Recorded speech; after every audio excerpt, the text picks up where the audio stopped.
Welcome to a new edition of the Neon Jazz interview series with UK-based jazz pianist, composer, and bandleader Gabriel Latchin. He opened up about his new 2023 CD with his trio called Viewpoint. Over the years, he has made a name for himself as one of the UK's finest musicians, praised by critics and world-renowned musicians alike. Known for his effortlessly swinging feel, deep repertoire, and compelling performances, Jazzwise recently described his playing as impeccable, the clarity of the lines evoking something of Hank Jones or Tommy Flanagan. That's quite a description. Enjoy this story. Hi, Joe. How you doing? I'm wonderful. Great to meet you, man. Thanks for taking a minute out for Neon Jazz. Yeah, it's great to be here. Thank you. Thanks for having me. Yeah, absolutely. So before we get into your trio CD, Viewpoint, the COVID pandemic period really did a number on the music community. How did you survive it, and how has it changed the way that you do things now that we're coming out of it? Well, I guess it did come as quite a shock, and I had some stuff planned that I was really looking forward to, but obviously, everything changed for everyone. So it took a minute to kind of readjust. In terms of surviving it all, fortunately I was able to kind of continue teaching online, which was a completely new thing to me, but that worked out quite well. And lots of time with the family. I've got a young family, so that was actually a very special few months, especially right at the beginning where we were just all together all the time. And then a couple of months in, when I started thinking I need to get back to this, I started planning a recording in August 2020, which was a Christmas album, which I actually did then and kind of had something to focus on. So, it was a tough time for everyone, and it definitely took a minute for things to get back to normal. But it does seem pretty much back to the way things are. There's plenty of gigs, and everyone's working all the time. So it was just a very strange time for everyone, I think. Absolutely it was. So it has to feel good or somewhat cathartic to be able to have an album come out now with live shows and everything. Do you feel a relief? Absolutely, yeah. I feel like, I'm really looking forward to playing this music. As I'm sure you know, making an album takes lots of time, and it was recorded in May last year. So the launch coming up this month is, I've been really looking forward to it for a while, to be able to play all these tunes to everyone properly with the guys.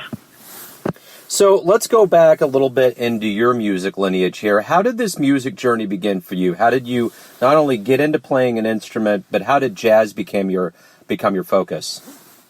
Well, I started piano when I was pretty young. I guess kind of kids' piano lessons when I was 5 or 6. I think my older brothers and sisters were already doing them, so I just kind of slotted into all that. And, just normal kids' piano stuff. And then I remember there were a few things when I was maybe 10, 11, 12. I remember my grandmom showing me how to play In the Mood on the piano, which I was kind of immediately hooked on. And then I got an Oscar Peterson compilation. And then I guess what really did it, for kind of pursuing it myself, a kid in school, a couple of years older, showed me the blues scale. So that was kind of the beginning of the end of my more formal classical studies, because I just was really interested in that sound, and I was quite happy to noodle around with the blues scale for a long time. And then it just progressed from there. I started to get into more albums and started playing with people. I think probably for a lot of people, it's when you start playing with other musicians, kind of like kids' bands and stuff, that you start to really enjoy the interaction side of things, So let me ask you this. What was the first live jazz show you saw that really blew you away, that either made you feel like you wanted to do it for a living or you wanted to get into it more? I guess it's such a long time ago. I mean, I remember I was very lucky when I was still a teenager. I saw Dave Brubeck. That was pretty exciting. But the show that I was most excited about seeing, and I traveled a long way to see, was Oscar Peterson when he was playing. It must have been one of his last shows. And at the time, I was just totally in love with him. And I knew that he was very old. So when I saw it was listed that he was playing, I was quite surprised. I didn't know he'd still be doing it. So that I just felt so lucky to be able to have seen him and to hear that kind of amazing sound that he could produce. And at that time, I didn't know that I was going to do this for a living. So that was definitely a special one that I remember. So let's get into the new album, Viewpoint. How did you put this together? How did this come together ultimately, and how do you feel about the final product? The album is my first record of all my own compositions, although they're kind of very much in the kind of traditional kind of 1950s, 1960s jazz style. And I've been writing for quite a few years, so it's kind of like going back in time. I mean, one of them I wrote when I was still in my 20s, the song for Herbie Hancock, and one of them I only finished about a week before the session. So it's really like the stuff I've been working on and coming back to and tweaking, going back at least 15 years probably.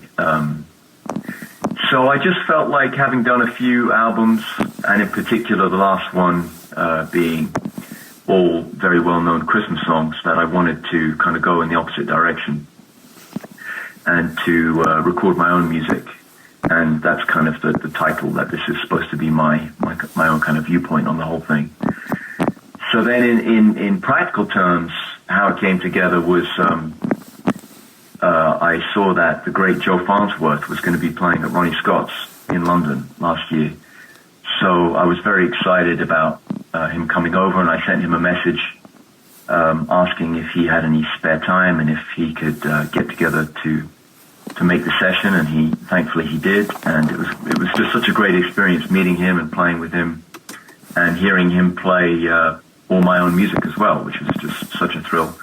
And there was Jeremy Brown on the bass. He's a fantastic British bass player who played with Stacey Kent for many years and very experienced. And it was just such a great day in the studio with these guys.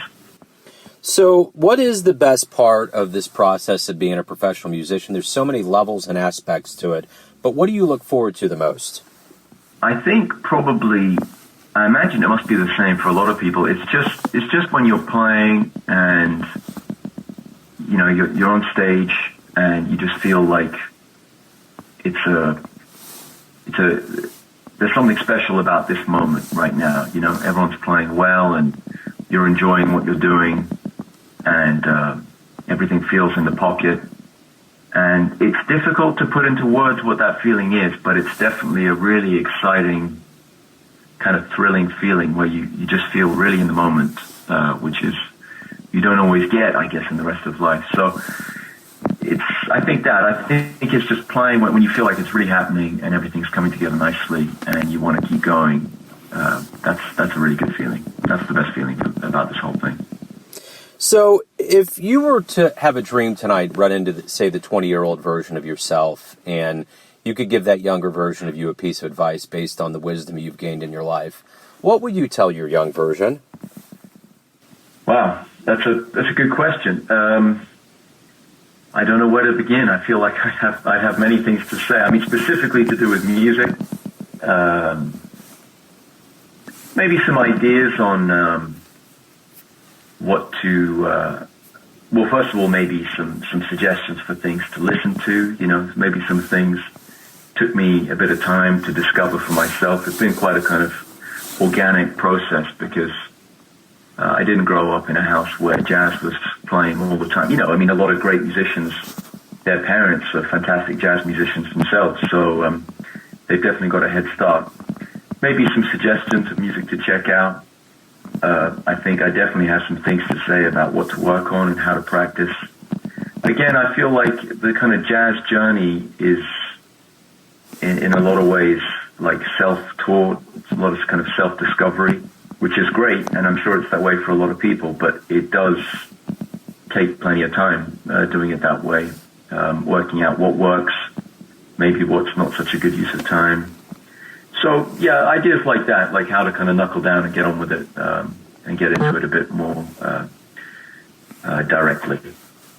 If anyone out there wants to either pick up this album in the best place, where's the best place for them to pick it up, and where can they catch live shows or anything revolving around your specific world? Well, the album is for sale on Bandcamp, where lots of musicians sell their CDs and records. You can find it on Bandcamp, or you can go to my website. There's a link, which is gabriellatchin.com. It's available on all the, when it comes out on the 21st of April, it will be available on all the usual streaming places and for download. And it's in a CD version, and I've made a very limited number of records for those kind of serious fans. And live shows, the first gig is going to be this month on the 23rd in Edinburgh. I've got a live show in London on the 26th of April, and a few others after that, which are all listed on my website if people want to check it out. And it's all going to be trio shows, and we're going to be playing the whole album. So for those of you listening who'd like to come, I mean, it's only in the UK so far, but please do come along if you can make it. Wonderful. Gabriel, hey, thank you for sending this over to me, reaching out to the show. It's wonderful to finally talk to you about this music. Best of luck with it. Thank you, Joe. Thanks very much. Thank you. Thanks for listening and tuning in to another Neon Jazz interview, where we give you a bit of insight into the finest players in the UK, New York City, Kansas City, and spots all over the world, giving fans all that jazz. Thanks to Gabriel for his time, energy, and cool. If you want to hear more interviews, find Neon Jazz interviews on either Apple Podcast or Spotify. Subscribe to us at YouTube, and for everything Neon Jazz, go to the neonjazz.blogspot.com. Until next time, enjoy the jazz, my friends.